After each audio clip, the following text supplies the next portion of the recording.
स्वागत है exam lancer पे।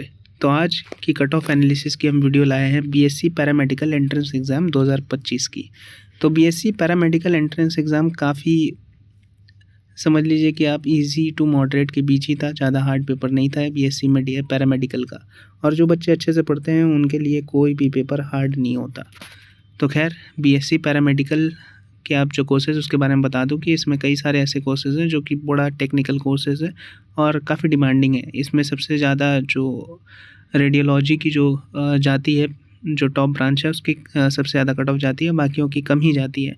और कई बार पिछले साल जो है वो कट ऑफ काफ़ी कम ही रहा, लगभग 38 भी कट ऑफ गया है इसका लास्ट कट ऑफ जो अदर कोर्सेज़ के लिए।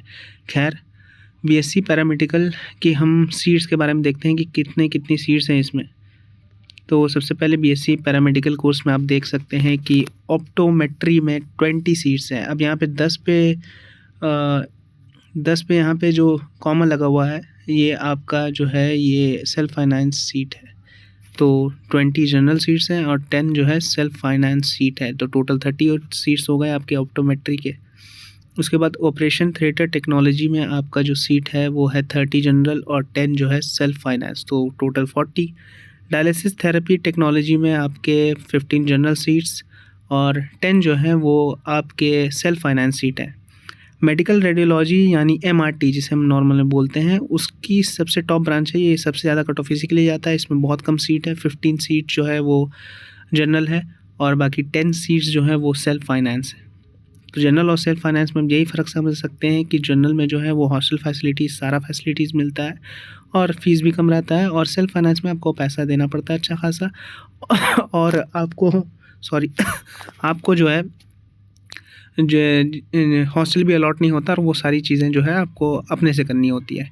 खैर अब बीएस और जो 3 इसमें बचा जो बीएससी पैरामेडिकल कोर्सेज़ में है वो है emergency and trauma care managers में पूरा 12 सीट जो है वो सेल्फ फाइनेंस सीट है।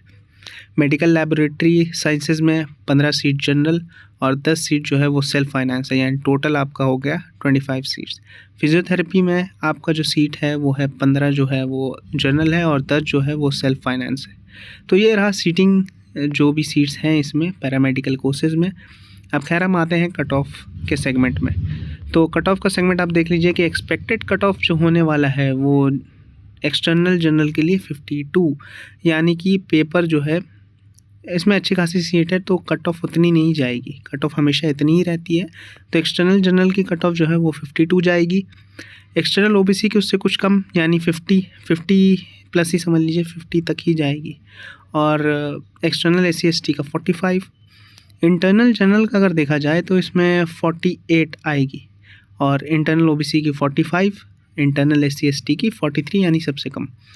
तो आप ये समझ सकते हैं कि अगर आपका 55 से लेकर 60 आ रहा है तो आपको टॉप ब्रांच में आराम से एडमिशन हो जाएगा इस बीएससी पैरामेडिकल कोर्स में। तो आपको क्या करना है, आपको जो भी बच्चों का कम कट ऑफ आ रहा है यानी कि 40, 45, 43, 42 आ रहा है, उनको हार नहीं मानना। अभी आप ये कर सकते हैं कि अभी आप आराम से वेट करें। आप जो काउंसलिंग आएगा उसमें काउंसलिंग करवा लें अपनी। काउंसलिंग करवाने के बाद भी और 1-2 लिस्ट आती हैं इस कोर्स में, तो खैर उस चीज़ का इंतज़ार करना है आपको और हमारे इस चैनल को सब्सक्राइब करना है ताकि अगर मैं कोई भी इन्फॉर्मेशन लेके आऊँ तो सबसे पहले आपको पहुँचे। तो खैर इसके बाद इस वीडियो को हम यहीं पे ख़त्म करेंगे। आपका बहुत बहुत शुक्रिया इस वीडियो को देखने के लिए और हमारे इस चैनल को सब्सक्राइब कर ले। मिलते हैं अगले वीडियो में।